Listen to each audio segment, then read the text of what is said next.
It was Christmas Eve, and the city looked like something straight out of a holiday movie.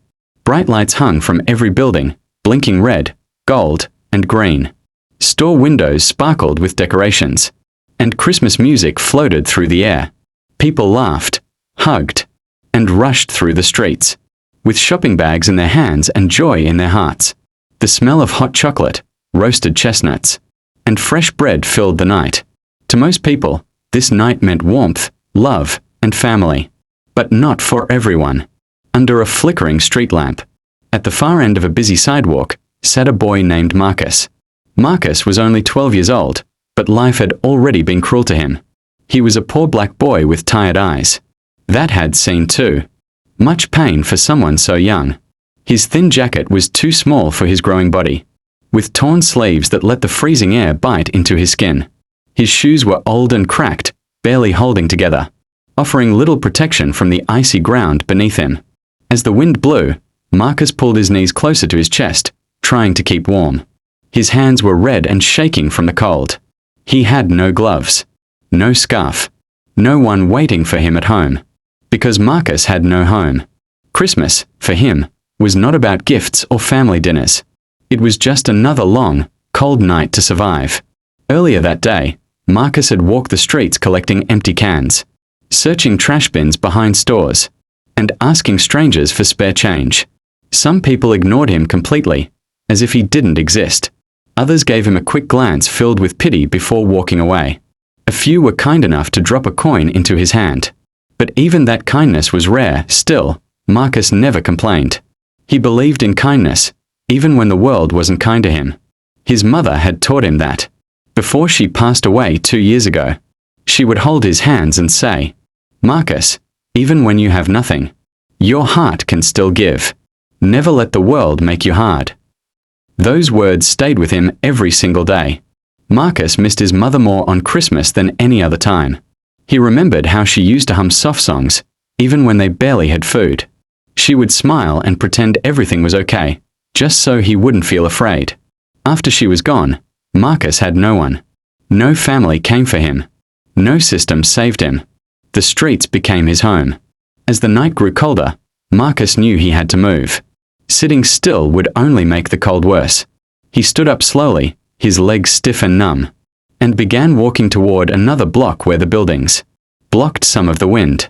That's when he heard it. At first, it was faint, almost lost beneath the sound of traffic and music. A soft cry. Marcus stopped walking. He listened carefully. There it was again, quiet sobbing, filled with fear. He turned his head and scanned the sidewalk. Near a beautifully decorated store window, glowing with golden lights and fake snow, stood a little girl. No one stopped. No one noticed. Marcus felt something twist inside his chest. He knew that look of being scared, lost, and invisible. For a moment, Marcus hesitated. He was just a kid himself. He had no money, no power, and no protection. Helping her might bring trouble. He could get blamed. He could get pushed away. But then he remembered his mother's voice. "Your heart can still give." Marcus took a slow breath and stepped closer. The girl didn't see him at first. She was too busy crying, too scared to look up. Her cheeks were red from the cold, and her hands looked frozen. She kept whispering something under her breath, a name. "Mommy." Marcus swallowed hard. Something deep inside him told him that this moment mattered. That this was not just another night. That whatever happened next would change his life, and hers, forever. Under the glowing Christmas lights, while the city celebrated joy and togetherness, two forgotten children stood only a few steps apart, and destiny was about to bring them together. Marcus took a slow step toward the little girl, his heart beating faster with every move. He didn't want to scare her. The streets were loud, filled with strangers, and he knew how frightening it could feel when someone unknown came too close. So he softened his voice and bent down slightly, trying to look less threatening. "Hey, are you okay?" he asked gently. The girl looked up, her big eyes filled with fear and tears.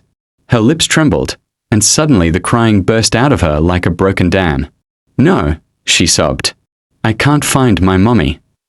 Her small hands clutched the ends of her pink, scarf as if it were the only thing keeping her safe. We were shopping, she continued between tears. She was right there. And then she was gone. Marcus felt his chest tighten. He asked her name, and through shaky breaths, she whispered, Emily. Emily was only 6 years old. She should have been laughing, holding her mother's hand, choosing toys from bright shelves. Instead, she was standing alone in the freezing cold, surrounded by strangers who didn't even notice her fear. Marcus felt panic rush through him. What if he couldn't help her? What if something bad happened? What if he made things worse? For a brief moment, he thought about walking away. He had problems of his own. He was hungry. He was cold. He had nowhere to sleep tonight. Helping her meant risking attention from people who already judged him just for existing. But then he heard his mother's voice in his head, soft, steady, full of love. Do the right thing, even when it's hard. Marcus knelt down in front of Emily, ignoring the cold biting into his knees. He gently took off his old, faded scarf, the same scarf he wore every night to protect his neck from the wind, and wrapped it around her small shoulders. It's okay, he said softly, meeting her eyes. We'll find her. Emily looked at him, searching his face for truth. Her tears slowed, but her fear remained. I promise. They stood up together, two small figures against a huge, rushing world. Marcus held Emily's hand tightly as they began walking through the crowded streets. Christmas lights flashed above them, and cheerful music played from nearby stores, a sharp contrast to the fear pressing down on their hearts. They stopped people as they walked. Excuse me, Marcus said to a passing couple. This little girl is lost. The couple glanced down quickly, shook their heads, and walked away. Next, Marcus spoke to a man carrying shopping bags. Have you seen her mom? The man frowned, said, Go find the police, and kept walking without stopping. They asked again and again. Some people ignored them completely. Others gave short answers without slowing down. A few pointed in random directions, clearly more interested in their plans than helping two scared children. Emily's grip on Marcus's hand grew tighter. Where is she? Emily whispered, her voice breaking. Marcus didn't know what to say. His promise suddenly felt heavy, like something too big for his small hands to carry. Minutes passed. Then more minutes. Each one felt longer than the last. The wind grew stronger, and snowflakes began drifting down from the sky. At first, it looked beautiful, soft white flakes glowing under the streetlights. But beauty quickly turned into danger as the cold became sharper.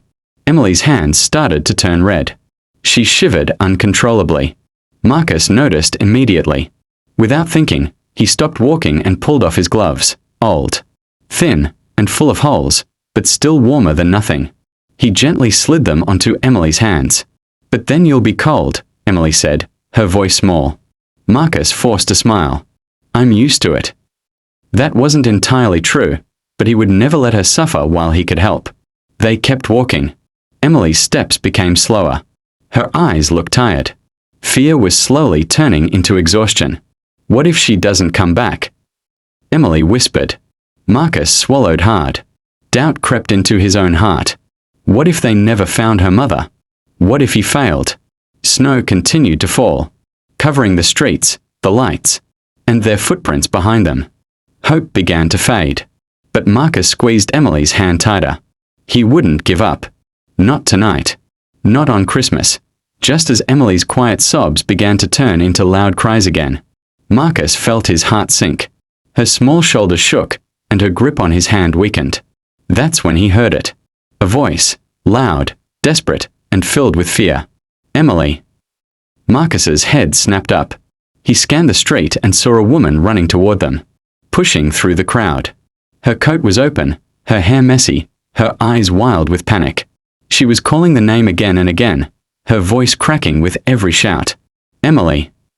Emily froze. Her eyes widened in shock, then filled with hope. She let go of Marcus's hand and pointed. Oh my God, she sobbed, holding her tight. Oh my God. I thought I lost you forever. Emily cried too, pressing her face into her mother's coat. I was so scared, Mommy, she whispered. The woman rocked her back and forth, tears streaming down her face. People around them slowed down, some stopping completely to watch the reunion. A few wiped tears from their own eyes. Marcus stood a few steps away, unsure of what to do. He felt relief wash over him, deep, overwhelming relief. Emily was safe. His promise had been kept. Then the woman looked up. Her eyes met Marcus's. She noticed everything at once: his thin jacket, worn shoes, uncovered hands red from a cold, and the exhaustion written all over his face. She noticed the scarf around Emily's shoulders and the gloves on her hands. Slowly, the truth sank in. She stood up, still holding Emily, and walked toward Marcus. "Was this you?" she asked softly. "Did you stay with her?" Marcus nodded shyly. "Yes, Her voice began to shake. "You didn't leave her?" "No," Marcus replied. "She was scared." The woman placed a hand over her mouth, overwhelmed with emotion. "You saved my daughter," she said, tears spilling again. "You have no idea what that means to me. Thank you. Thank you so much." Marcus looked down at the ground, embarrassed by the attention. "Anyone would have helped," he said quietly. But the woman shook her head. "No," she said firmly. "Not everyone would." She introduced herself as Mrs. Anderson and gently asked Marcus his name. When he told her, she repeated it like it mattered, like he mattered. She took off a warm coat and tried to place it around Marcus's shoulders. He stepped back immediately. "No, it's okay," he said quickly. "You need it." Mrs. Anderson paused, then looked into his eyes. "Please," she said. "Let me do this." Something in her voice, not pity, not guilt, but genuine care, made Marcus hesitate. Slowly, he allowed her to place the coat around him. Warmth spread through his body almost instantly. It felt strange and wonderful. "Come with us," Mrs. Anderson said. "Please. Just to warm up." Marcus shook his head. "I don't want to be trouble." "You're not trouble," she replied softly. "You're a blessing." Those words hit Marcus harder than the cold ever had. After a moment, he nodded. They walked together to a nearby cafe, glowing with soft lights and steam-covered windows. Inside, it was warm and smelled like coffee, soup, and fresh bread. Marcus hesitated at the door, afraid he didn't belong. Mrs. Anderson held the door open. "You belong," she said. They sat down at a small table. Emily smiled at Marcus for the first time, her fear gone. Mrs. Anderson ordered hot food and drinks without even asking him what he wanted. When the bowl of hot soup was placed in front of Marcus, his hands trembled.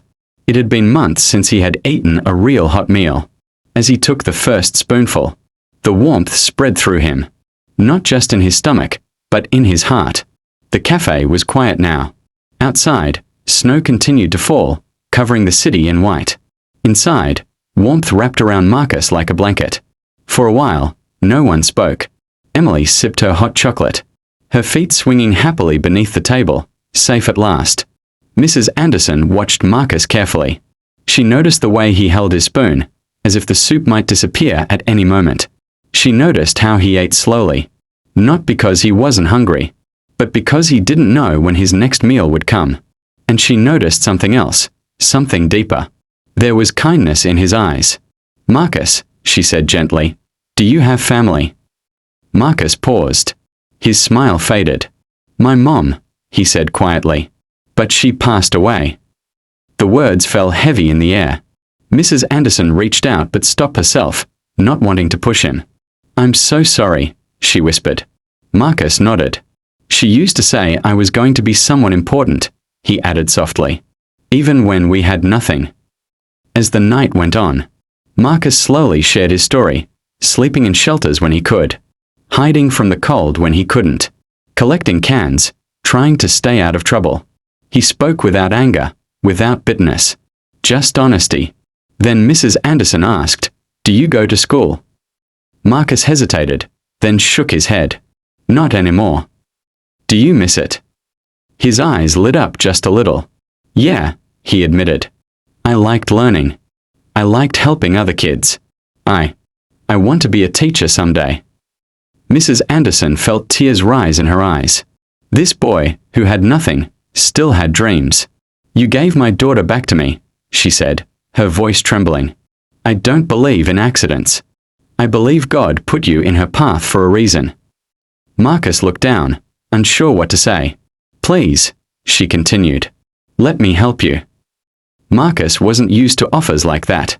Help always came with rules, or judgment, or disappointment.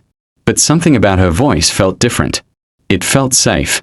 That night, instead of returning to the streets, Marcus was taken to a small guest room at a local shelter, clean, warm, and quiet. When he lay down on the bed, he froze. It felt unreal. A real pillow. A real blanket. Heat humming softly through the walls. Marcus stared at the ceiling for a long time before sleep finally came. On Christmas morning, sunlight streamed through the window. Marcus opened his eyes slowly, confused for a moment. Then he remembered he was safe. He sat up, his heart racing, and for the first time in years, he smiled. Mrs. Anderson and her husband had already been busy. They contacted social workers, arranged proper shelter care, and made sure Marcus had access to food, clothing, and education. They didn't treat him like a problem to be fixed, but like a future to be protected. When Mrs. Anderson arrived later that day, inside was a brand new backpack. Marcus unzipped it with trembling hands. Inside were clean clothes, warm socks, school supplies, and books, real books, the kind he used to love reading. Years passed. The cold streets, the hunger, and the lonely nights slowly became memories, painful ones, but memories nonetheless. Life didn't change overnight for Marcus, but step by step, day by day, it moved forward. And one quiet morning, Marcus stood in front of a classroom. He was no longer the cold, homeless boy under a flickering street lamp. He was a grown man now, standing tall, wearing a clean shirt, holding a book in his hands. The sound of children laughing filled the room as students took their seats. Marcus was a teacher, just like he once dreamed. As he placed his lesson plans on the desk, his eyes fell on a small framed photo sitting in the corner. It was old and slightly faded, but he kept it there on purpose. The photo showed a little girl wearing a pink scarf, standing under falling snow. Next to her was a young boy, thin and tired, but smiling softly. That night, that moment, that Christmas Eve, Marcus often paused before class to look at that photo. It reminded him of how fragile life could be, and how powerful a single act of kindness truly was. When his students asked him why he became a teacher, Marcus never gave a simple answer. Instead, he told them stories. He told them about struggle, about fear, about being invisible in a world that rushes past pain. But most importantly, he told them about choice. One good choice, he would say, walking slowly between the desks, can change everything. His students listened closely. They saw something different in him, not just a teacher, but someone who understood them. One afternoon, a student raised his hand and asked, "Mr. Marcus, were you always this confident?" Marcus smiled gently. "No," he replied. "Once, I had nothing. No home. No money. No one." The room went quiet. "But someone believed in me," he continued. "And that belief saved my life." Then he shared the words that had guided him ever since. "You don't need money to be rich. You need heart." Those words stayed with his students long after the bell rang. Every year, as Christmas approached, Marcus felt a familiar pull in his chest. While others celebrated with gifts and decorations, Marcus remembered the cold, the silence, and the loneliness of that night. So every Christmas Eve, he returned. He went back to the same street corner where his life once stood still. But this time, he didn't come to beg. He came to give. Marcus arrived with warm coats, gloves, food, and hot drinks. He spoke to kids sitting alone, ignored by the world, kids who reminded him of himself. He listened to their stories. He looked them in the eyes. He made sure they felt seen. Sometimes, he brought volunteers. Sometimes, he came alone. And sometimes, Mrs. Anderson and Emily joined him. Marcus always shook his head. "No," he would say. "We saved each other." As snow fell softly around them, Marcus watched the city lights glow, the same lights that once felt so distant and cold. Now, they felt warm.